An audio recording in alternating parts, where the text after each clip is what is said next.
All right, everybody. The wait is over. We are. Your dance killed me already. You killed me already. Sorry we are doing something brand new. This is not the Manufacturing Alliance. It's not MMT Talks. It's like you take both MMT of those chats. things. MMT chats. I'm sorry. I've never been a guest. Yeah, well, that's another conversation. I know. I'm teasing. But like you take both of those things and you slam them together, and this is what you get. And, for a long time, Christina and I did this thing together where we would go out and talk to different companies and what was happening in their lives and the successes and the failures and all those stories. And then COVID came and shut down everything. Yep. And we were forced to do different things, and that's okay. And an opportunity came up at PT Expo for us to sit and chat together and get the band back together, if you will. And I know for me, I just had too much fun doing that. Yes. And the stories that we were able to tell and the conversations we were able to have, and it just felt so natural to not try to revisit that again. On top of that was good feedback from the people that were joining us in our podcast, our live podcast presentation and other notes that we've heard from other people. And we thought, let's try it. There's got to be stories that we can tell. Yeah. And there's got to be things that people are interested in. And then you came up with this idea, and I think it's a great idea. Okay. Want me to explain the idea? I would love that. Okay. Well, thanks for doing this, Tony. Like, so I agree. Like the energy, it's just fun. And during that time that we did that, it wasn't even just like the conversations. Like, you got me into shops, I got you into shops. We built relationships with those people that were uncomfortable even telling their stories, let alone like being recorded and then sharing that with the whole industry. It was fun and really informative. So I'm looking forward to this. So. All right. So this show, I'm looking at this I looked a lot at past conversations that you and I have had when we did the Manufacturing Alliance podcast. I looked at a lot of stories that even MoldMaking Technology has covered over the year. You're like, what's trending and what are the real problems today? And there's a lot of good, there's a lot of challenges, but the big one, which I think you and obviously you agree, is this succession planning and like what's going to happen. Like we all know this stat, shout out to Marianne Wells, who always throws this shout out, Marianne with Human Asset Management, that in 2030, that last baby boomer is going to be retiring. Well, when she first said that stat to me, that had to be 10 years ago. And I can't believe 2030 is right around the corner. That's crazy. That's a big deal. So you have a lot of these guys and gals that we know that are on their way out. Yep. And we have to admit we struggle. I mean, I'm still positive with the next generation I see coming in. We are finding those shops, and you know them too, but it's not enough. Yep. So we have the people that we know that need to have a plan. Otherwise, they go out of business. You never hear from them again. They get snatched up by private equity, which sometimes could be a good thing. Sometimes it's not such a good thing. Yep. So I thought, this could be a really interesting topic to talk about, to hopefully get people wanting to share their stories with us and we share them, me and you, or they can be guests on this show. So it's Mold the Legacy, succession stories from the Toolroom. And we want it to be real stories of how they're passing the torch of mold making and tooling, the challenges, the wins, the family dynamics, even and everything in between. So that's pretty much it in a nutshell. Because the reality is people don't know what to expect, right? Like you can go meet with Whipflea, or you can meet with other financial planners. You can meet with succession planning people, and that's their whole job. Yep. And they can tell you the successes, they can tell you the challenges, the pitfalls, the things to look out for. But the reality is it boils down to the individual and the real stories that people have had. Yep. And what that is. And not all of them are going to be sunshine and rainbows. Yeah. But it's things that you need to look out for and things that you need to plan in advance for and things that you need to be aware of. When should you start that? Yes. Right? How long does the process take? What does that actually look like when you take a bigger picture of what that is? It's a thing that I'm going to have to personally look at in the next however many years.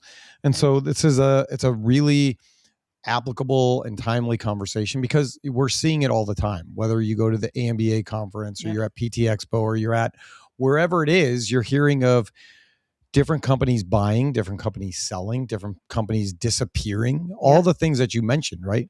Just closing up shop and selling all their assets and Yeah. hoping to get like pennies on the dollar. And then Yeah. where do their customers go? Do their vendors ever get paid? Yeah. What does that actually look like? Yeah. And how do you maximize how do you maximize what you and your family and your possibly grandparents and great grandparents have built for generations to maybe pass it on to the next generation Yep.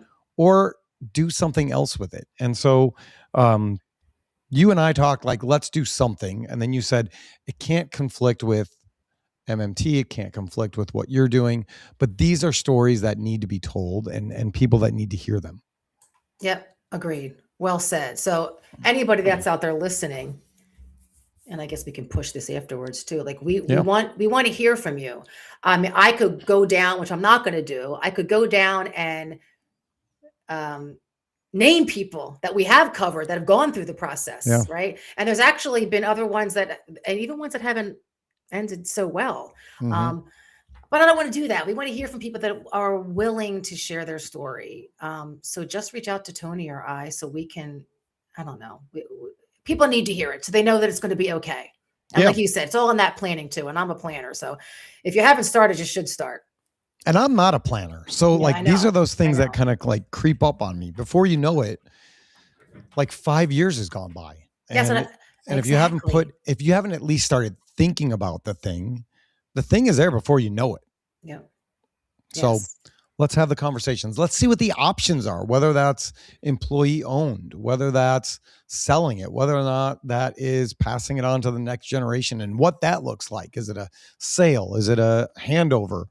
Do you have a board of directors? What are the things that mold shops, mold makers, machining shops, it's not even boiled down to that small of a group of people, that niche of a group. It's manufacturing companies, businesses, whoever you are. If this is creeping up on you, let's tell that story and let other people know how you had success or what that looked like. Yeah. It's funny too, when you think about mold making, you know this as well as I do. It's like, it's a cast of characters. Like you have a lot of strong personalities, like incredible characters that have built their companies. So the men and women I know, they want to hand off like a lasting legacy. You don't just want it to go away. So you have to plan, you have to be thinking about this. This is it's probably one of the most important things they do. Right? We can all go and have a business, and this talking to you, right? This is speaking to you also. You can build this thing up and you're not going to care about what happens to it after your name's not on the door anymore. Right? You're going to walk away. Like this isn't really important to the niche group that we always talk to, mold making, but you're correct. It's bigger than that. It could be any industry. Yeah. Because, for me, my father started Alliance. He started it 47 years ago. And it was his baby, right? Like, I was born like a year after Alliance was started. At that point, it was Sabella Polishing. It was just a polishing company. And so I basically shared my childhood with Alliance, right? Like it was my brother for a long time, brother or sister, depending on how you look at that. Right. My dad's time was split between his family and the business that he was creating. And so it is a huge part of our life, of our family, of our dynamic, where we are. All of those things are real. And there is a grieving process that takes place. When you look at that, you are losing something, you're gaining something. Yeah. And you have to weigh all of those options. Yeah. People ask me all the time, like, is Jack going to take over the company? And I'm like, I don't know. Jack's going to do what Jack wants to do. Wait, but you don't. Okay, he's not a baby anymore. So does this ever come up at all? Does he show an interest?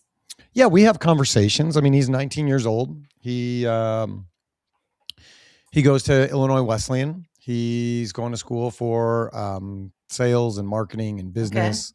All of those things interest him greatly. But he's not sure what he wants to do.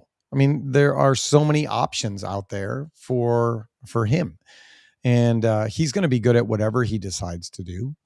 I don't know that this is his thing. Right. Right. Um, Well, I like the fact that you're not making that assumption, right? Because I'm sure that no. happens a lot. Or Yeah. there's the unspoken pressure. Yes. My Right? father had that pressure for me a little bit where, he kept saying at some point, this is going to be yours. And at that time I was like, I don't want it. Like, you can keep that thing. Yeah. It's like, I don't get along with the people. I don't know what you do. I don't want to do it. You just keep it. Yeah. No interest. And look at you today. And then God has a funny way of twisting Right? things around to make you realize that you really do want Yeah. that thing that you didn't know that you wanted. Yeah. And here we are. But, when Jack and I have conversations, it's kind of like, what do you want to do, buddy? And people are like, well, what do you want him to do? I'm like, whatever makes him happy. Whatever his path is going to be, that's fine. I'm not going to dictate that for him. That's something that he needs to figure out for himself. Okay. And, all right. So then while he's doing that, yeah, you have to be thinking about, in case it's not anyone in your family. Yeah. You're just like everybody else. It's I wish I knew the stats of like the percentages or the numbers in terms of how many of our shops are mold builders themselves. Is it family that's taking them over? It's a good thing to figure out, right? Yeah. And if you don't have that person, what does that look like? Are you selling it to somebody that's in the company currently? Are you calling up the Westfalls and the insert name here, conglomerate, Alligator Holdings? You pick a person and saying, hey, we'd like to have a conversation with you about our business and how it might be appealing to you. Here's some interesting things. I looked back at our, and then I want to get into one of our games, our conversation that we're going to do with our guests also. But here's 7 things from articles that I've written about shops that have had to deal with this. Okay. Yep. So let's see how these land. Ready? These are just quotes. The plan that only exists in your head isn't a plan. It's true. Right? If you vanished tomorrow, would your shop survive the week? Something to think about. That's even outside of succession planning, right? That has to do with leadership as a whole. Yes, How are you leading your team, and are you allowing them to make decisions and some autonomy and figure some things out? I had to go. We just went on a youth conference to Kansas City called Challenge, and I had to go get a new driver's license to be able to drive the church van. Okay. And while I was gone, the youth pastor was like, I'm sorry, this is taking longer. Is that okay? I mean, it's probably going to be like another hour. And I was like, man, if I can't be gone for an hour, I got bigger problems, right? Like that's true. That's to what you're talking about. Like, can your team survive? Can things get done if you are not in the building? Yeah. Yeah. So I like what you said, that leadership. So that's one component that we probably need to talk about, because you have to have that all set in place before you're even thinking about what I'm going to do with my company afterwards. Yes. Who's going to want it if I'm not, if I didn't build it the right way? Good point. All right. Buy-sell agreements, trusts, life insurance, the boring stuff that saves your family. Oh my gosh. I don't understand any of it. It's so true though. And None of it. Yeah, see, that's interesting. That's why that's why like Mike Devereaux is one of my besties right now. There you go. Like you gotta have good people that you can trust. Yeah, especially when that saves your family. We're talking about people here. All right, number 4, why the 3rd generation almost never makes it. Which is terrifying. What are you in? Second? Second. Yeah. All right, you're okay. And that is terrifying. That's like nothing. How many years is that? I should know that. 3rd generation is probably what? 80 years? Would you say roughly? 60? I don't know. Cuz like we're in 47, we're 2nd generation. I got a ways to go before I drop off. Yeah. So you're looking at what? 60, 70? Yeah, there you go. And you hear those statistics all the time, but then you have people like the Hoffers of the world. Yeah. Right. Who are killing it. Yeah. In that situation. Or all 3 of them. Yeah. Falcon. Yeah. Doing a great job. Jen and the team over there. So it's Well, are you saying they're all third generation or beyond? yeah, third. Yeah, I think they're third generation. Okay, then yeah. I mean, At least they're at least third generation. yeah. Number 5. Why every succession seems to come with a rebrand. I thought that was interesting because I mean, looks like that's a plan, right? That's saying that you have to think through, do I have to do something to make this survive? Well, you Do I also have to want to put your own change spin things? on it. Yeah. Right? Like when I took over and my dad he did a good job of like slowly stepping back and allowing us to make decisions that were reforming the company. And one of the early things that we decided was we need a set of core values and a brand that speaks to people. So it wasn't a total rebranding, but it was taking what was already created and saying, okay, let's give it a name and an identifier and make it something that people recognize as a name brand. Right. And put your stamp of approval on it. Like a new coaching staff comes into a football team or a basketball team. They want to put their mark on you're what right. that is. Yeah. So it makes sense. It's not like you have to go in and change the logos and the color and everything No, else. no. But the attitude may change a little bit. Not a total, hopefully you don't go from fantastic customer service to a hot mess. Yeah, exactly. But you do put your own positive spin on things. Yeah, you have to. Number 6, more of a question. You can't see your own blind spot. Who's checking yours? Oof. That's also Right? a part of leadership that we can discuss, because if you don't allow people to pour into you and speak truth to you and you get all hot and bothered and pissy about it, you're going to fail one way or the other. Like, who's going to want to buy that? Yeah. Right. Nobody. Oof. All right, the last one. A shop with no succession plan is worthless. No, sorry. I totally said that wrong. A shop with no Let's try that again. is worthless. I take that back. I do not mean that. A shop with no succession plan is worthless. Okay. Not worthless. That's a big difference with a space, no space. That Worthless, is. worthless. That's why you're an editor. Whoa. Or you have good editors. Whoa. So that's a strong statement. But worthless, like worth less than it could be. Yes. If you don't have a plan. Or it actually could be worthless, right? I guess now that you say that. Because if you're just riding this thing into the ground and you have no direction, no purpose, no plan, there's a real good chance you're going to lose. When those people drop off, like the boomers and all the other things, you are left with a worthless thing. Yeah. Well, yes, you're right. Unless you have a plan, which includes that leadership bench, they call it, right? Like, who's that next? Who do you got lined up on that bench? Ooh, worthless. There's something to that. There's something to that, though. There is. And, both of them are not great. It's not what you would want, right? You want worth more. You want more valuable. Yeah, right? You want worth more. And wouldn't that be your goal? You want the company, when your day is done, when you're riding off to the sunset, you want it to be worth more than when you started. Absolutely. That's the plan. And look at some of the stories we've seen. That's not what happens. It's so sad. Yeah. And sometimes you never find out why. Like, I never hear, as much as I might try to research some of these things that have happened over the years, you never get the honest answer as to why it happened that way. When things just fall apart, you mean?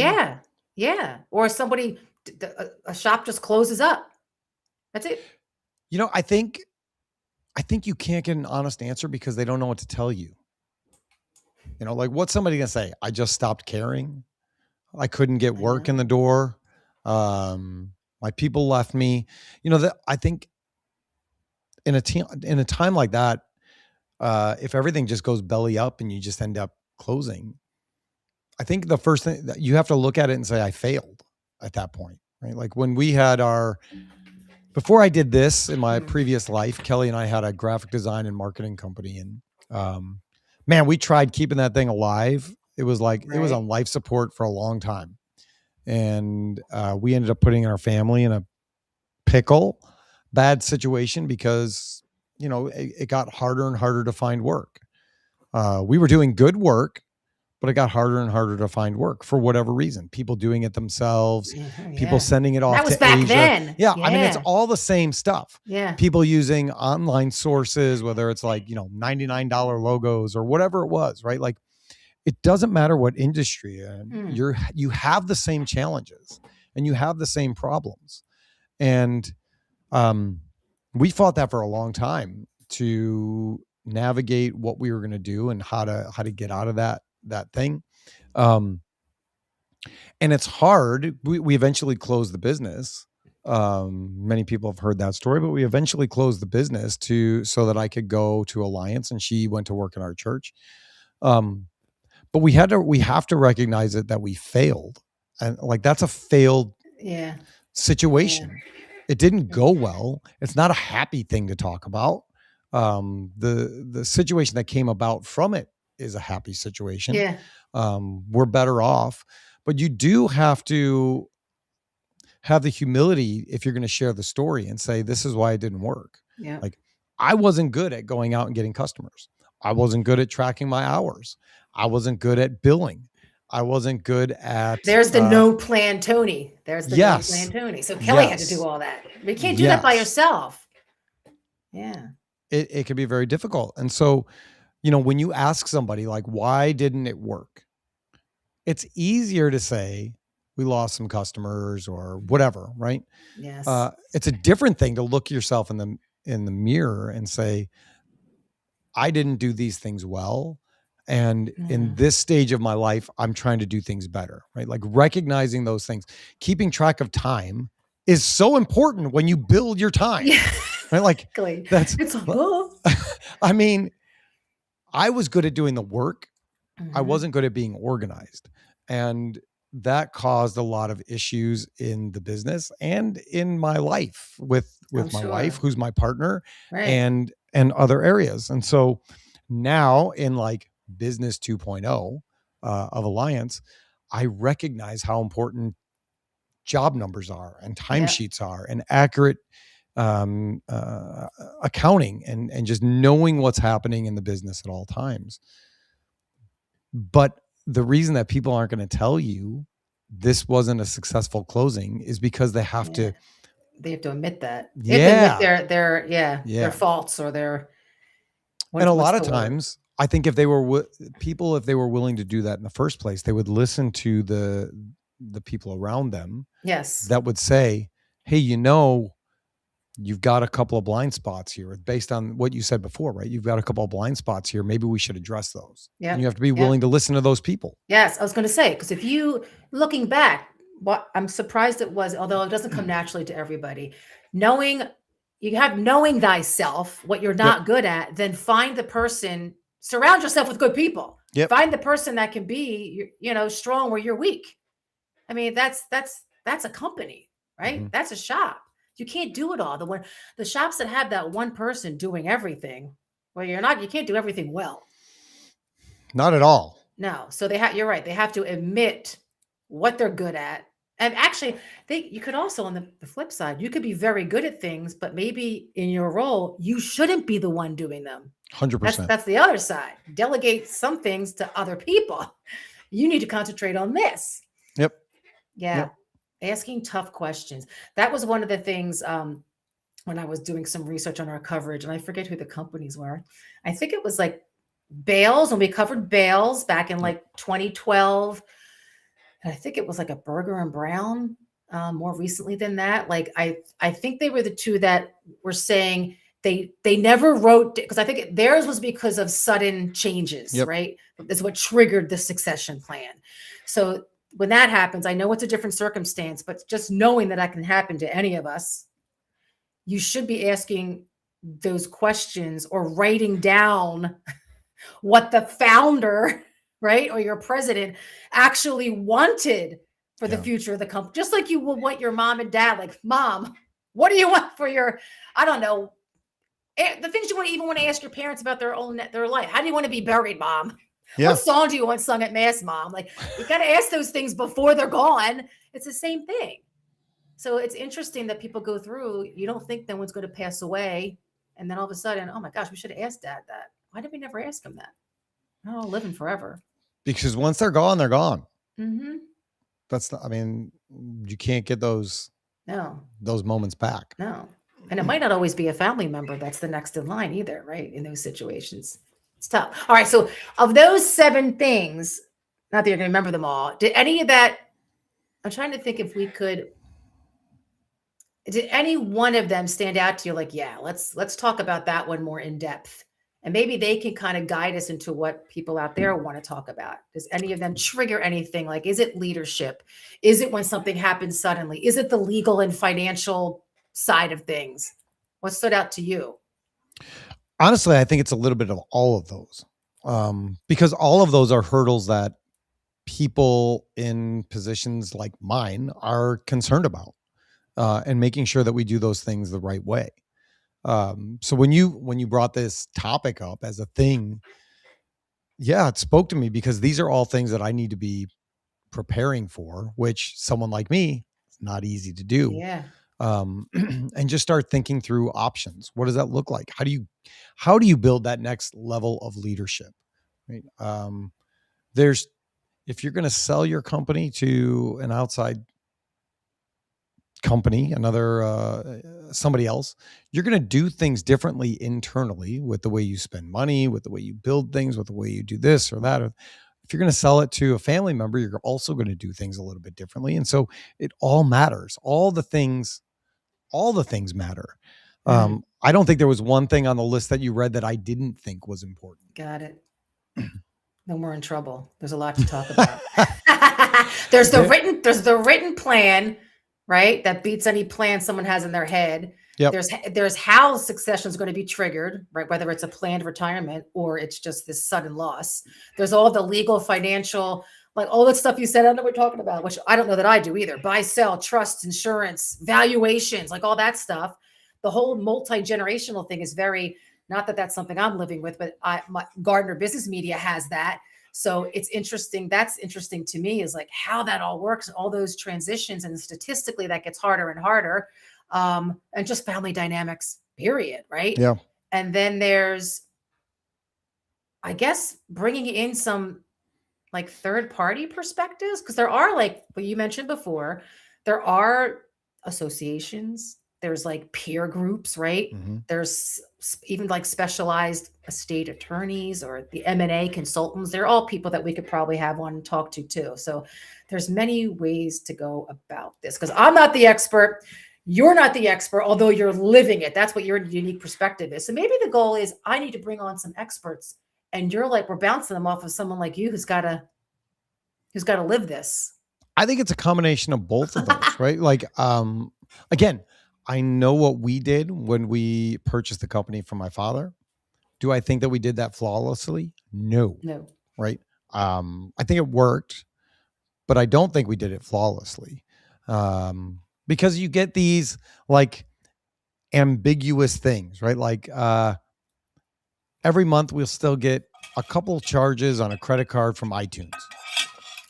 Like, okay, because the credit card that he had assigned to his phone was a work credit card. Okay. It's like $6, right? Right. Is it worth fighting about? $6? No. I have a different relationship though, because it's my father. Yeah. But then I have partners who may feel differently depending on how much that is on a month, right? Yes. Or just the fact that that's irritating. It's like, why is that even showing up? But it's also irritating to be like, Dad, can you just put a different credit card on the phone? Yeah. You know, like, because if you know my father, that's not an easy conversation either. Right. And so it's just little things that you don't really think about, right? His truck is his truck. What happens if he sells his truck? What happens if something else happens? There are all these things that contractually you could put down, but if you've never done this before, You don't think about doing any of those things. So just you saying that out loud, and I would be like, get that down. Yeah. Figure that out. But they're things that you don't necessarily think about in No. advance, right? No. My father was a huge part of the company. It was him, right? Like he walked around, he was the face of the company. And so people still know him and they still call him about things. And what does that look like in life? Right? Yeah. There's just so many things to think about when it goes from one ownership or generation to the next that, and I think it's really difficult to nail down all those things. Yeah. Now with ChatGPT these days, you can probably put in like, help me create a contract. Yes. Blah, blah, blah, blah, blah, blah, but right? they still won't know, right? I've been reading up and listening to a lot of stuff on that. And one thing that is like burning in my brain, and I use AI, like AI is personally and professionally, it's a great tool to streamline things. Like it's incredible, but it's still, you still need that human. It cannot replace a human. No. Like that touch on, whether it's touch on an article, an interview with a person, whether it's, I don't know, analyzing data, there's certain things it cannot pick up on because it's not human, right? So I agree that there's tools there to help do that. But so speaking of people, going back to the industry, it is kind of funny when I think of this industry too, and your dad is just the perfect example. Like that's the industry. Like that's the people that are retiring. That's the personality we're talking about. Do they think about things like this? Do they care about things like this and putting things down on paper or digitally? I don't know. I remember, this is why we're having this podcast and these conversations, because I remember, and I share this with people that are like going through a similar situation, and it's like, yep, that's the conversation. Like I'll talk to somebody about it, like, yeah, same. Like I'm feeling that. For about 2 years before my dad actually retired, he would say things like, it's up to you guys, right? It's going to be your business. You decide, you make that decision. And meanwhile, he would still make decisions and like buy things and do things and make decisions that he thought would be good for us. And it was still his, right? It was 100% his. We had no ownership in this. We worked there and we had these conversations. And it came to a point where, we kept saying those things and he was spending less time at work, which is fine, right? It was under control, which is the other thing we talked about, right? You shouldn't have to be there all the time. Yeah. And it came around and I basically said, hey, you keep saying that, this is going to be ours one day. What is that going to look like? When are we doing that? And he was like, what? I was like, what, for real? When are we doing that? Because it's one thing to say, you guys are going to take this over while you're still in charge. And it's another thing to actually move forward and do that thing. And he didn't have a plan, right? His plan was, you figure it out. I was like, okay. And he's like, well, when do you want to do this? And I was like, well, our year starts in September. So why don't we just say like September 1st, we're moving forward. Like that's the break. He was like, what, next year or this year? I was like, this year, which only gave us like 6 months at most to try and put it all together. Which may have been short, but it was what it was.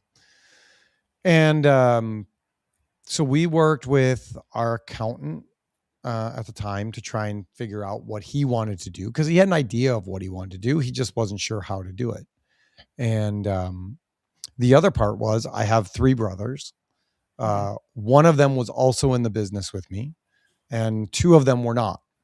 And so how do you handle that? Right. That's a whole different wrinkle in the conversation. And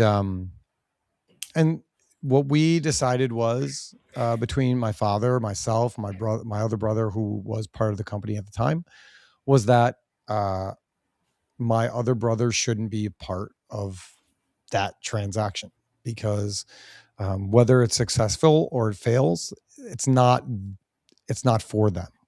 Okay. So if it goes in the hole, I can't go to them later and say, you owe me some money. If it's wildly successful because we do a really, really good job afterwards, they can't come to me and say, hey, you owe us some money. Exactly. And that, I can tell you, was not a popular opinion. Yeah. Okay. And that's a conversation for another time too, but it was not a popular opinion. Even when, we decided to part ways with my brother, who was part of the business, there were hard feelings in that situation too. Oh, I'm sure.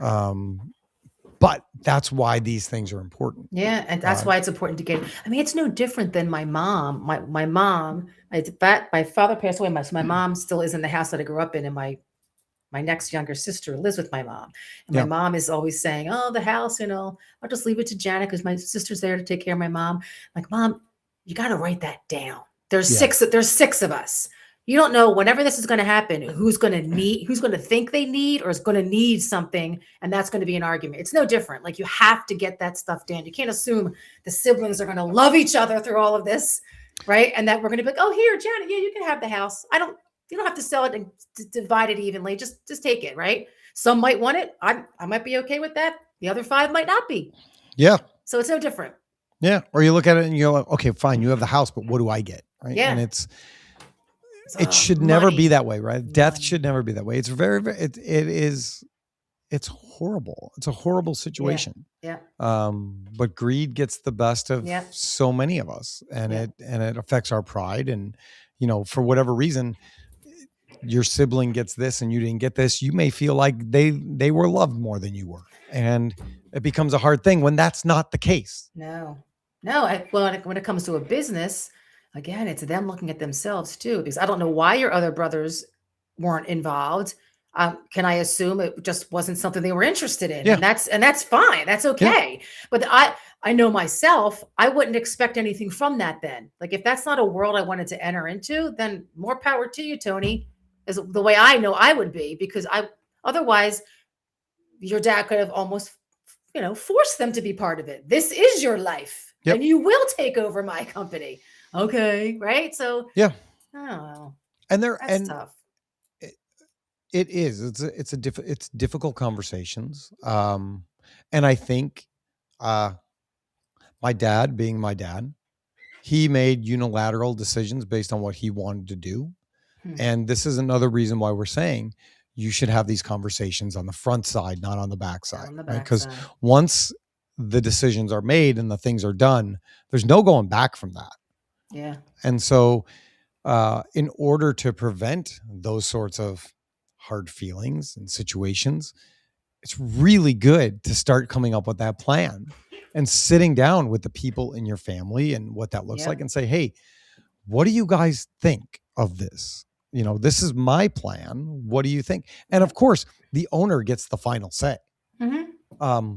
But I think having the conversations on the front side eliminates any of the problems on the back side. It's very similar to when we're working on a tool in the shop. And, the thing comes in and the guys on the bench are making the decisions on what to do with the tool. They may run into some hurdles and some headaches that the customer's unaware of. Now, the right way to handle that is to call the customer and have a meeting and say, hey, Mr. Customer, we recognize this, and this is going on. This is not what we saw in the beginning. How would you like us to proceed? Let's have a conversation about this, right? And then everybody's on board and on the same page. If you wait till the end and you just make a decision to do all the stuff, and then you call them and you're like, hey, I know we said it was going to be this much, but we also did this, and this. They're going to say, why didn't you call me? Yeah. Now we have an issue. Communication. Yeah. Which is everything. It really is. Yeah. All right, let's do this thing. What do we call it? I don't know. Oh, this torch pass challenge. All right. So Tony. So before we do the torch pass challenge, if you're with us and you're listening, Lisa Lehman is watching. She said, I love good ideas from good people. Do that, right? If you're watching. Hi, Lisa. And you're listening and and you'd like to participate, do us a favor. Just put your name in the chat wherever you're listening with the company that you work at so that we can say hello to you, so that we can give you a shout out, and so that you can share your ideas and thoughts on the topics that we're talking about, and let us know if you agree. or disagree because both of us can take it. We have a thick skin. And we know, and we also know that Lisa, if not Lisa herself, we know she has contacts that could talk about this topic. 100%. Yeah. And they're all probably shaking their heads like, why isn't everybody already doing this? They probably know it. But they're in enough shops to know that it's not happening. And they're just a group that wants to help. Whipfleet, by the way. All right. So the torch pass challenge. So Tony. Yes. What is one piece of unwritten wisdom that you hope gets passed down to the next generation of mold makers? And you can speak to that through your own company. Yeah, I think one of the big things is what we just touched on was communication and cooperation, and recognizing that everybody in the shop is a team, and there is no individuals, that we're all serving a common goal and a common purpose to create the best experience for our customer and the person on the other end. I think a lot of times people get locked into, this is my job, this is what I do, and these other things are not for me. And I think the reality is that everybody has a responsibility to the customer and to make sure that everything goes well. And that could mean that you have to be open to teaching that next person how you do what you do. And on the same side, you have to be okay with that person you're teaching questioning you and bringing new ideas and developing those, so that both sides can look at that and say, okay, this is my way, this is your way, this is our way on how we're going to do this. Like, this is, for us, it's the alliance way that we're going to do this. And that's mentorship, really. Yes. And having, again, what we talked about, the humility to understand that you don't know all the things all the time. Recognizing failures and things that you may not be fantastic at, and allowing other people to pour into that and help you with those things, and having the humility to recognize it. We work in an industry with very proud people. Oh, yes. And that's great. It's funny. They're humble they're humble about what they do. They're interesting. It's a contradiction, but I agree with you. Go on. A very proud people. And a lot of times you can be in a meeting where you just have two sides butting heads. Like, I can't be wrong and I can't be wrong. And you never want to prove your customer wrong, because then they're going to be just pissed at you, and that's not good. But I do think that there is a level of humility that we all have to come to the table and recognize, like, what is the goal here, right? The goal is good products at the end of the day, and making sure that what we put together and what we do serves the needs and the purposes of our customer. And there's not one side versus another side. It's just like all of us trying to do the one thing. And it doesn't matter what department, right? Like, the welding department has to, for us, right? Here's the welding department has to put on enough weld so that the mold repair department can grind off the proper amount of weld without leaving any pits. So the welding department, and we don't have this problem, but I'm just saying, hypothetically, the welding department has to put enough on, which means they might have to spend a little bit more time than they want to do it. They can't just rush through the job. And then the repair department has to grind it properly. And then the polishing department has to then go in and polish it. And every one of those is intricate to the process to get the thing done the way that it needs to be done. And they all have to work together in tandem to achieve the goals at hand. It can't just be like, I'm doing this. This is my job. No, it's all of our job coming together. Yes. It's tough. All right. Now you ask me, my turn. You ask me, Christina, what does a healthy, successful legacy look like in this industry? Ask me that question. Christina, what does a healthy, successful legacy actually look like in this industry? Especially when there's so many strong personalities. Okay. Involved. So I thought about this question. Now I can't answer. I guess you did, because you told me to ask it. Yeah. It's like playing with my son when he was 5. Dad, make the dinosaur say this. Oh, all right. So I wanted to give a shout out, and actually, and this is coming from a personal perspective of MoldMaking technology. So Joe Preshak, Yep. who was the founder of MoldMaking technology and the Plastic Group, actually answered that for me, like before I would even think to ask it of him, because he didn't just build molds, right? If you know the man, he built companies, he built a charity, he built his own engineering program at Penn State. He even built his own parish church. Like he was involved in everything. So I remember at his funeral, the priest kept using that word like rock, that's something that Joe's like the rock, and that a rock is something that you build something on. This is very biblical, so I'm sure you like that.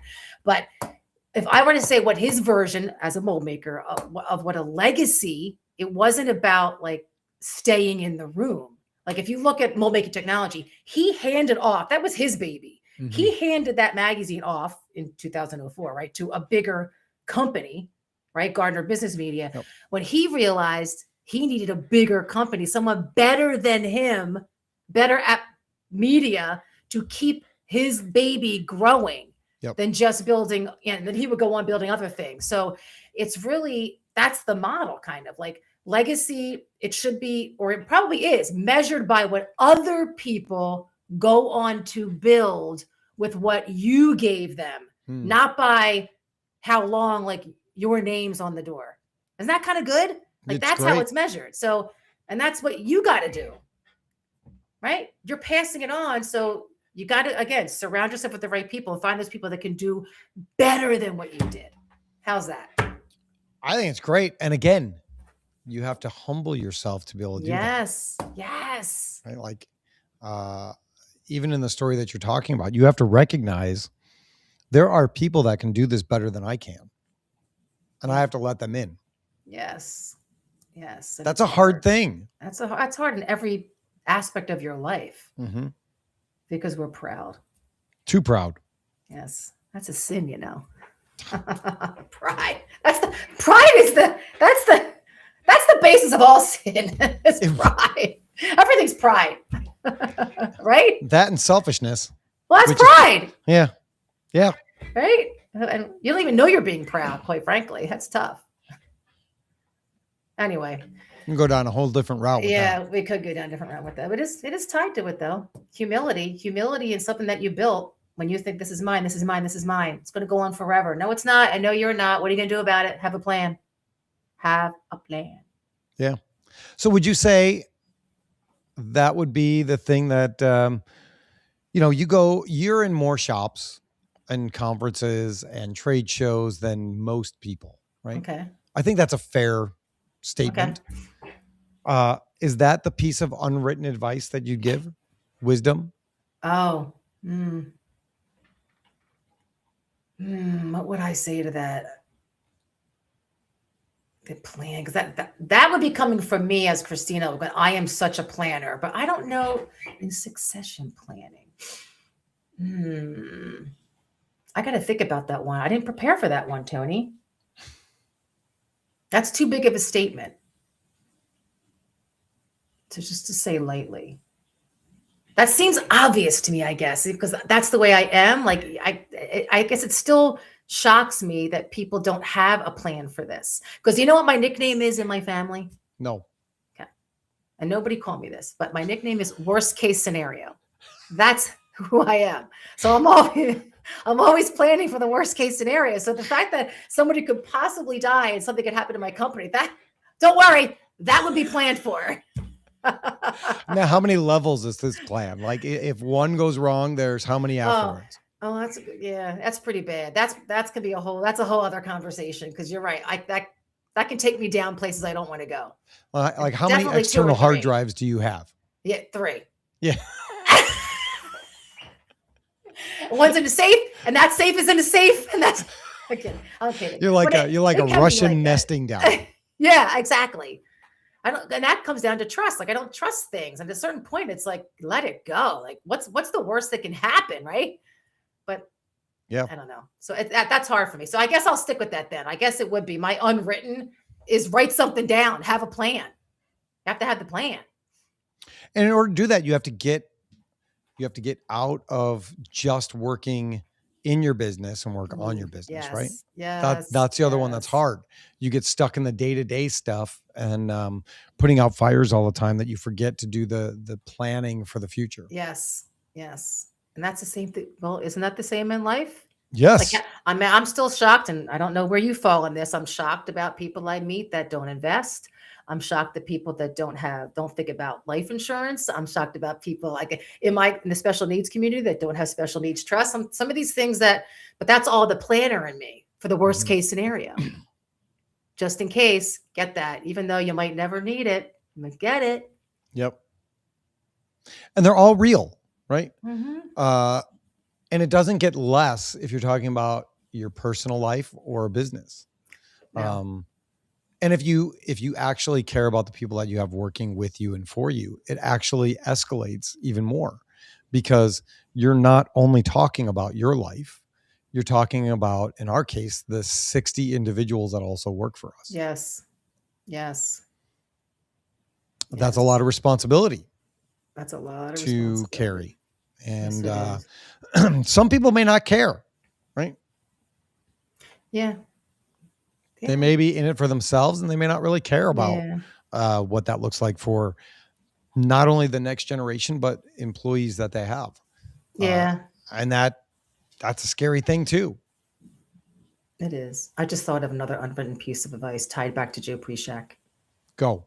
To make that plan or to have a succession plan, you got to give somebody the opportunity before they've proven that they deserve it. Oh yeah. Right. Like he hired me on MoldMaking technology. I didn't know what a mold was. I was like 26, 27 years old. So that was an opportunity that I'm part of his legacy, right? I'm part of his succession plan was me on the magazine. So there you go. Give somebody an opportunity before they've proven they deserve it.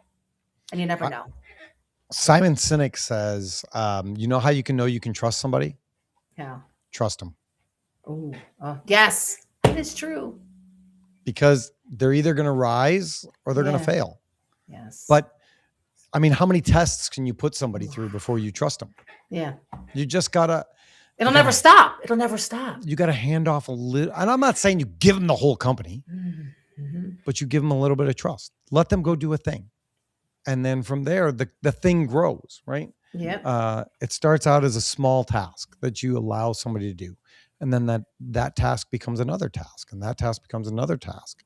And if that person can't handle those little things, well, then right? It'll show pretty quickly. Yeah. Yeah. They need either more training or they're not going to be the right person for that. Maybe they are a worker bee, and that's okay.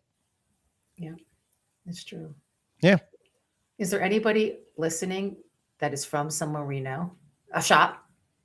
I don't know. Nobody's talking to us. Okay. So. All right. Oh, wait. Wow. Say that and it shows up. Don Smith says, unfortunately, I have a meeting. I have a meeting in 10 minutes. That's Don. You know Don.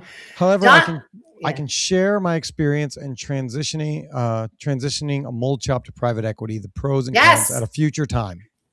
Yes. We would love that. We're going to take you up on that, Don. We would love that. I know his story. Some of his story. That'll be a good one. He's been through a lot. Thank you, Don. All right. Should we do our mold shop lightning round? You do it. Let's do it. Okay. Right. You ready? I'm going to ask you these questions really quick. I don't want to look at these, right? Don't look at these. All right.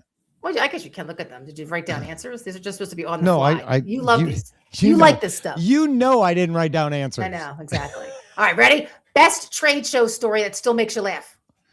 Best trade show story that still makes me laugh. It wasn't my story.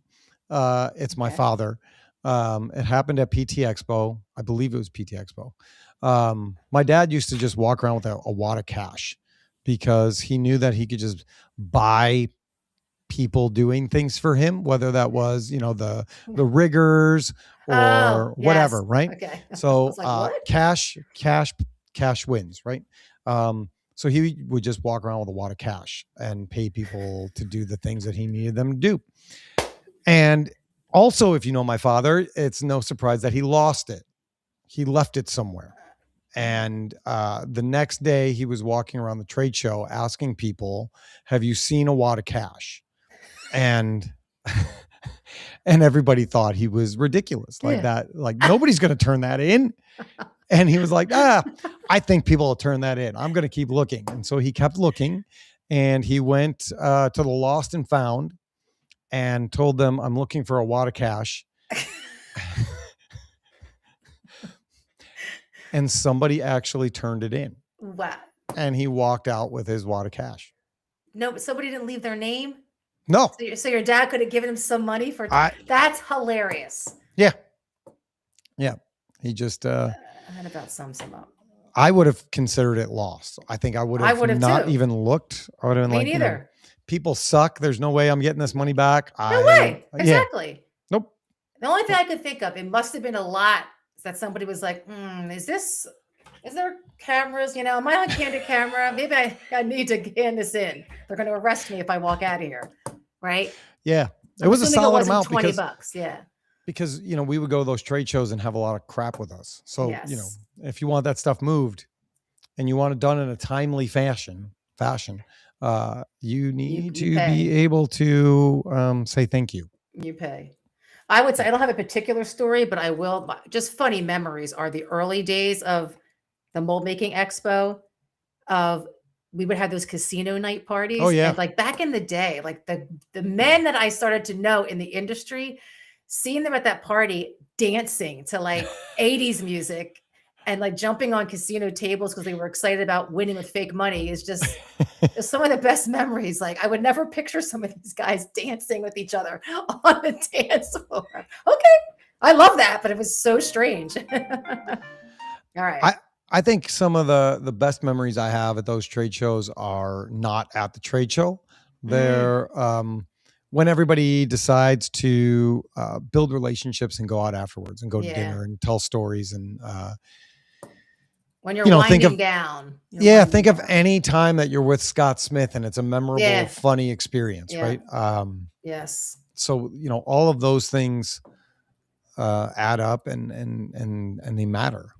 They do.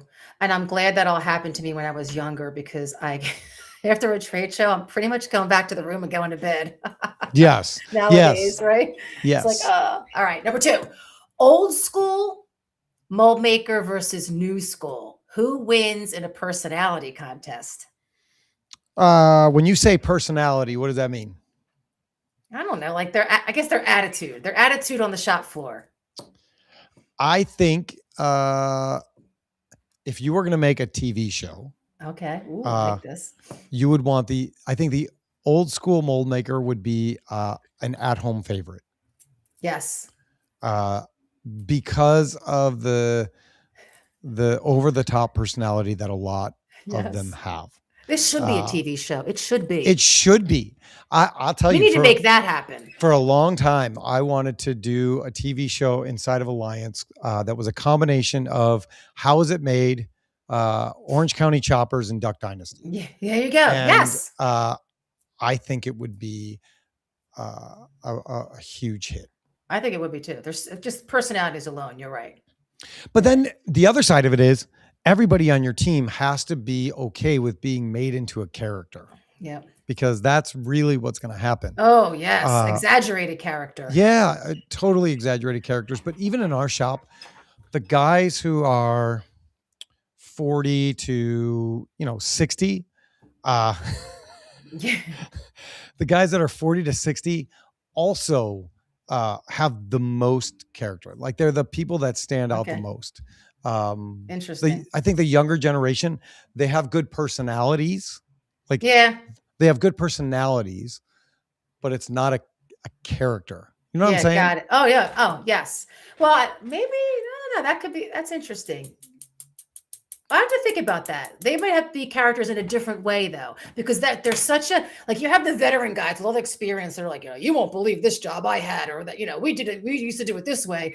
Then you have that younger crew that's definitely coming in kind of confident. They're more comfortable, like doing this kind of stuff on camera. The older, the more seasoned guys, they're not so, I don't know. They're not going to be into the way things have always been done. I think that attitude could kind of become this character also. Like the two of that pitted against each other would be hilarious. Yes. Don't you think? I do.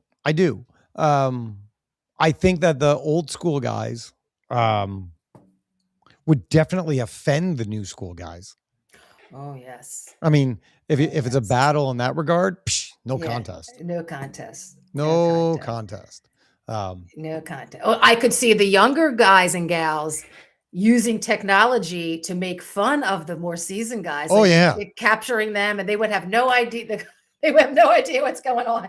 oh yeah, oh yeah. But I think they both have a really good personality, and both are Mhm. incredibly useful, and both Oh, need to yes. learn from the other one. Yeah. Uh, Mentoring. but yeah, the guys on those shop floors that you meet that they just don't pull any punches. Yeah, I love Uh, that. yeah, they're not sensitive Yeah. to hurt, Anything. potentially hurt your feelings, right? Yeah. When my dad was coming up, uh, he told us the story when we interviewed him and Chuck Klingler, because my dad was an apprentice at Jandler, Yeah. and with all the Germans, his nickname was Dipshit Greek, and like, could you imagine that today? Like, No, you no. got a 18, 19, 20-year-old guy or girl that comes in, and they don't use their name first or last. It's Yeah. just Dipshit It should. Greek. Yeah. Like, can I? No. Could You you would do be in that? HR so fast. Yeah. Yeah. We couldn't do. No. No one could do that. No one And could do I that. think that, I mean, that builds character, right? Yeah. That builds character when you can handle Yeah. those things. And let's face it, typically when that's happening, that's because the people like you. Yeah, Like when you get a nickname like that, it's not because they don't like you usually. It's because they like you. usually. I don't know. I don't know. Usually. I mean, everybody that knows my father either loves him or hates him. There is Yes. no, I'm in the love camp, but you're yeah, right. yeah. There's no middle ground. You're absolutely right. Very few people of a certain generation go, who? Yeah. Like, there is a story, right? Yeah, that's And true. everybody has that story. All right. What's one thing mold makers are secretly proud of, but pretend it isn't a big deal? Oh, secretly proud of and pretend that it's not a big deal. I would love. What'd you say? I think that's easy from my. You do? Yes, being in shops, talking to them. Yeah. Tell me.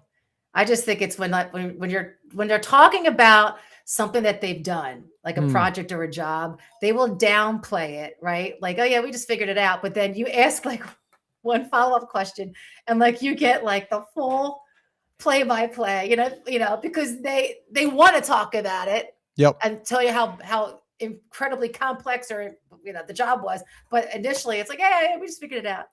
It's always that way. We did an article with you guys with MMT years ago, and it was for Team One. Oh yes, and they had that project that was like impossible. Everybody told them to scrap it, couldn't be done, blah blah blah blah. And everybody said it was impossible, right? It was a thing, and so like I'm going exactly what you said. I went to Rick, who was the welder that did it, and I was like, all right, tell me how we were able to do this and nobody else was. And he was like, it's just what we do. Yeah. We do it every day. And I was like, all right, well, that's not going to play. So like, I need you to give me more than that. And it was like, kind of coaxing it out of him a little bit. Right. Yeah. And then I go to questions, right? Yeah. And then I go to Kirby and I was like, okay, how were we able to do this and nobody else could? And he's like, it's what we do. We're better than other people at that. I was like, right, but tell me, right? Like exactly how? Yeah, how? Yep. And I think that's the pride and the humility that you were talking about before, right? It's interesting. Which I think is it's a real thing. It is a real thing. Well, that's the next one: is prima donna or humble craftsman. Where do most mold makers actually land? And I kind of think it's like what you just said. I think it's like this weird blend. Yeah. Because everyone calls them prima donnas because they are not just machine shop guys. They're mold makers, right? But at the same time, they're kind of humble about what they do a lot of times. Like, oh, is that really different what we're doing? Yes. Yeah, I think a lot of times mold makers can sell themselves short, like in the grand scheme of what the world thinks they do or even knows that they exist. Because it is such a specific job that there's so many people that don't even know it exists. Right. And so they can't appreciate it at all. And so I think there's a side of some people that don't realize how special they are and what they're due and what they know and how they can do those things. And so I think that that's a part of it, that they are humble craftsmen and prima donnas in the same regard because they know what they need to have success. Yeah. You know what I mean? Yes. Yes, exactly. And they'll do things that you didn't even know they could do with the tools that they have, which is even more mind-boggling. Yeah. So I would say they lean more towards humble craftsmen than prima donnas. Okay, I like that. Yes, I like that. All right. Funniest culture clash you've seen between different shops or generations. Different types of shops or generations within a shop. Culture clash. It wasn't necessarily a culture clash, but a huge misunderstanding. Okay.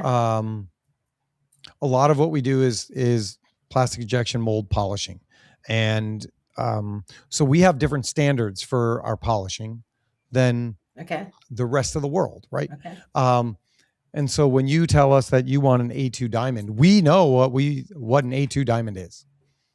And we had the opportunity to quote a project for a customer, good friend.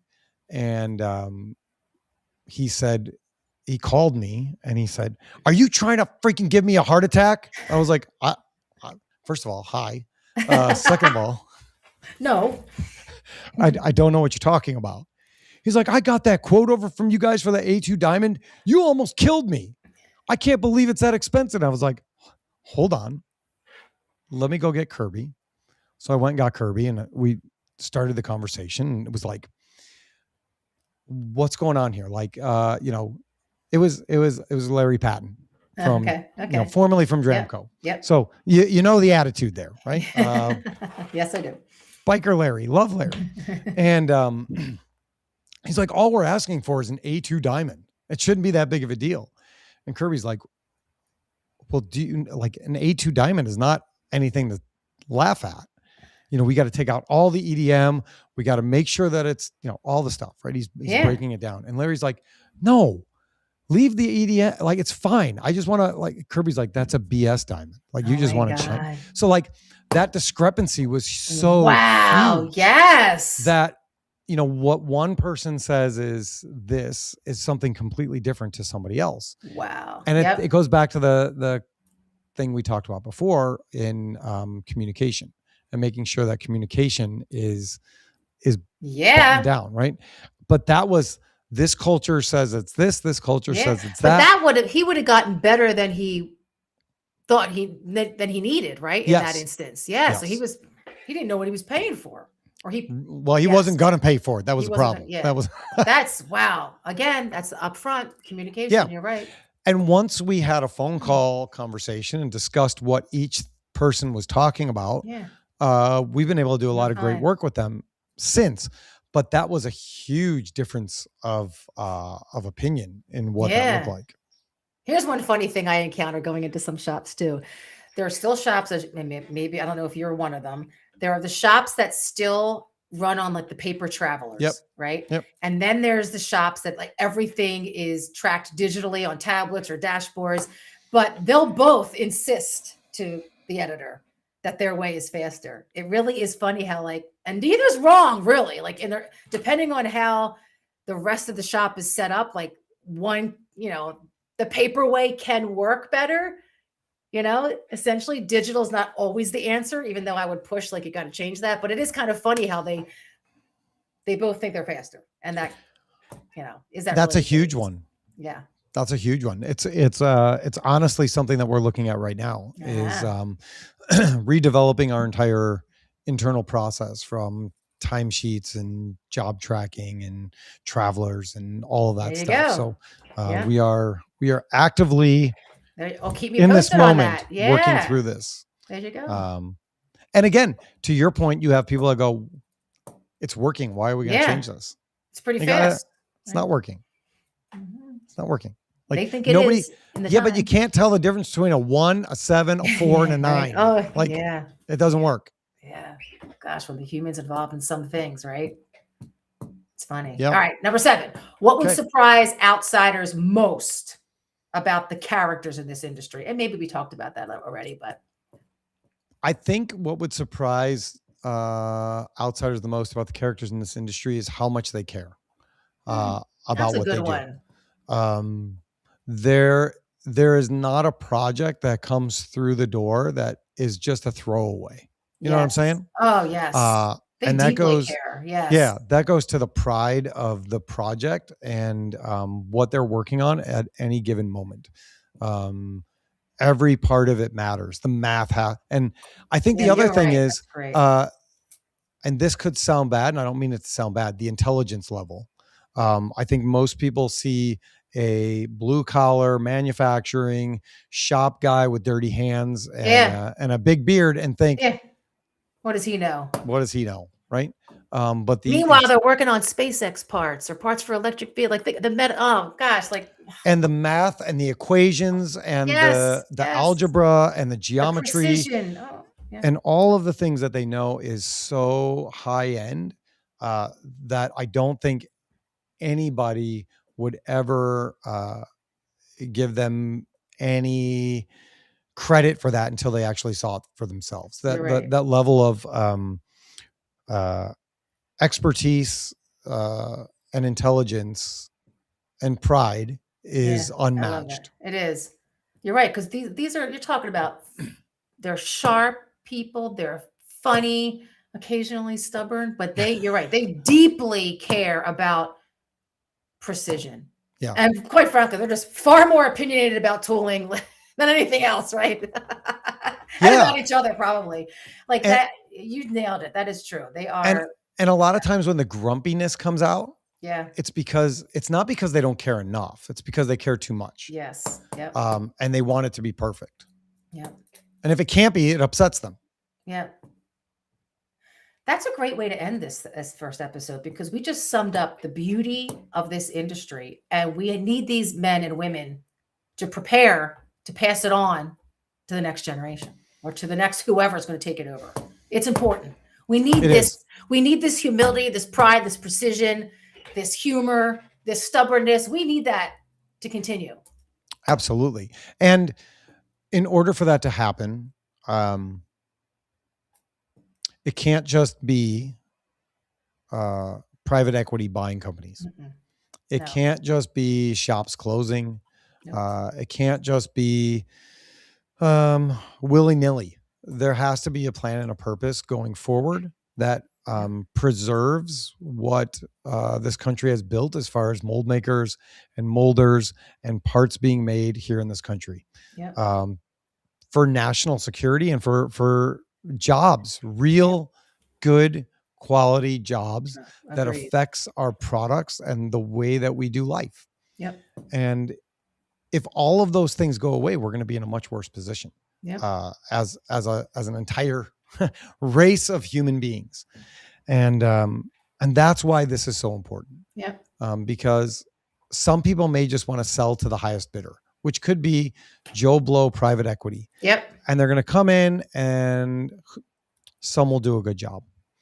Some will come in and they'll just clean house and they'll sell things off and get what assets they can and do what they want. And you have a company that's lost its way, lost its personality, lost its purpose, and disappears. Yep. And it becomes more and more difficult for everybody to do the things that they need to do.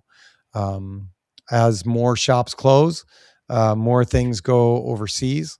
As more things go overseas, it affects more jobs and positions in the country, and it spirals. You know, we started by talking about COVID a little bit, and COVID had a lot of negative things to it. But I think the best thing about COVID was it proved that American ingenuity and manufacturing wasn't dead, but opposite. It was really, really alive and thriving and able to take on any project that came our way. When we couldn't go offshore, things still got made, and things still got made faster. They got made better, and people were really busy, and things were great.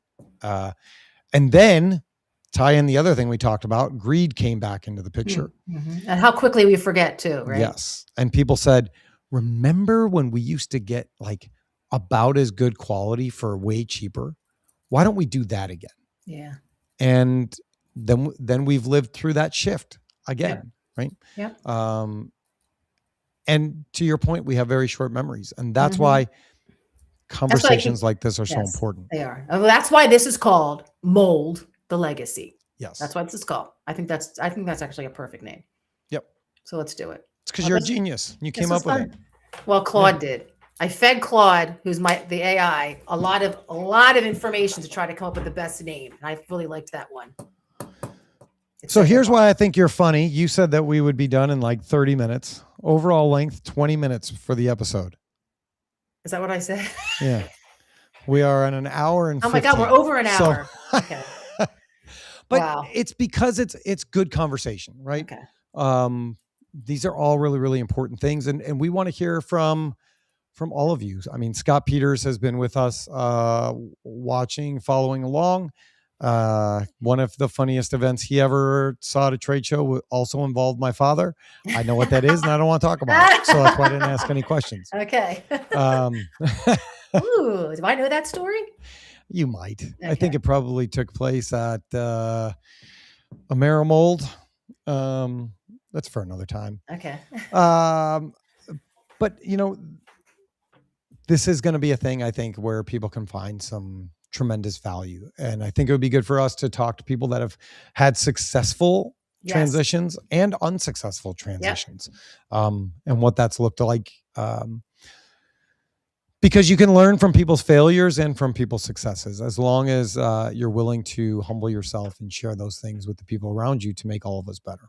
Exactly. And I think Don Smith, he used to be with Graphic Tool when they were our lead time leader in, I forget what year. So he's been through that. As soon as they won that award, actually, there's a whole story beyond that too. It was something that, happened as they were applying for the award. But he lived through that whole transition, and that company's no longer. It is in a much better place and has a wealth of information. So he'd be a good one. He'd be a good one. Plus he's so passionate about tooling in the next generation. So he'd be a good one. So I'll try to nail him down and have a conversation to kind of home in on what we want to talk about there. I love it. So if you guys listen to this and you watch it, let us know what you liked, what you didn't like, things that you think we should cover in the future. This is an open book for business owners and people in businesses, manufacturing based or not, to talk about what does it look like to mold your legacy and preserve your future for yourself, for your family, for your team, and just keep moving this thing forward. Love it. Thanks, Tony. This was fun. I know. I've missed you. Yeah, I missed you too. This was great. What a great way to have a Monday afternoon for me. Yeah. Yeah. Mm-hmm. Yeah. I apologize for the partially lost voice. That conference really. Wait, where'd you go? We were in Kansas City. It was a youth conference called Challenge. So okay, that's what you said. That's right. I was surrounded by 3,500 teenagers. It was a good time, but that's a lot. That's a lot. But that's our next generation of students and people, right? That's right. There could be a lot of mold makers in there. And I can tell you there's a lot of energy. So I'm sure. There's enthusiasm and energy. All right. So if somebody wants to share, be a part of this in the future, how can they get a hold of you? Because I will lose it. Okay. Yes, you will. So cfuges@gardner.media. cfuges@gardner.media. Or you can find me on LinkedIn too. Message me on LinkedIn. Seriously, let's do this. I would love to have a whole bunch. It would be great to have more than one. Actually, it'd be cool for one episode to have somebody that had a great experience and someone that had we can do whatever we want. That's the beauty of doing your own thing. Okay. Or you can just, put put it in the comments, put it in the chat Yes. on wherever you watch this, and we will go through. We'll make some comments and carry on conversations. And then we'll let you know when the next one is going to be out and how often we're going to be doing these. Got it. Perfect. But I can say this is episode 1. Yes. Which means there will be an episode 2. Yes. Don't know when, but there will be. Christina, anything else for our people? No, not at the moment. All right. Well, thank you all for watching and listening. Take care and God bless.